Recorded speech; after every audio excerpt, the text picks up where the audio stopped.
একা বসে কি ভাবছিস? কিছু না। আর বলিস না, ওইদিকে রাশিদের গার্লফ্রেন্ড ঝগড়া করছিল, ওই দেখছিলাম। আচ্ছা রং, তোর কাউকে ভালো লাগে না?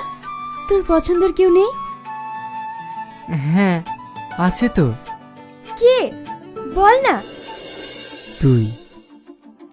কি আর কি মারিসনি?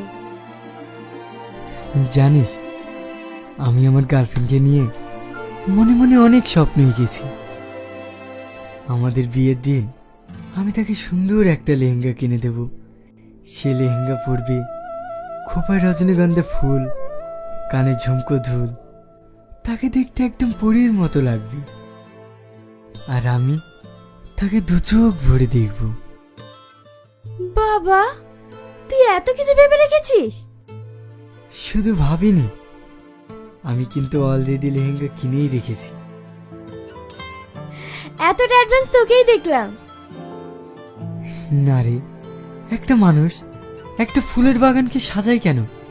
কারণ সেটা যেন সুন্দর লাগে।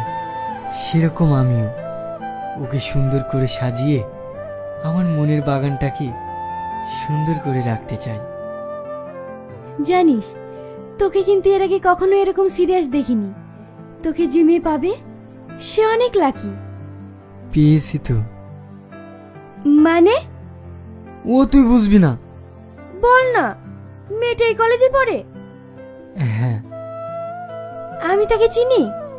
হ্যাঁ। আমার সঙ্গে পরিচয় করাবি না? অবশ্যই করাবো, তবে কাল তোকে একটা জায়গায় ঘুরতে নিয়ে যাব। ওখানেই ওর ব্যাপারে তোকে সব বলবো। হ্যাঁ, ওখানে আমিও তোকে একটা কথা বলবো। আচ্ছা ঠিক আছে।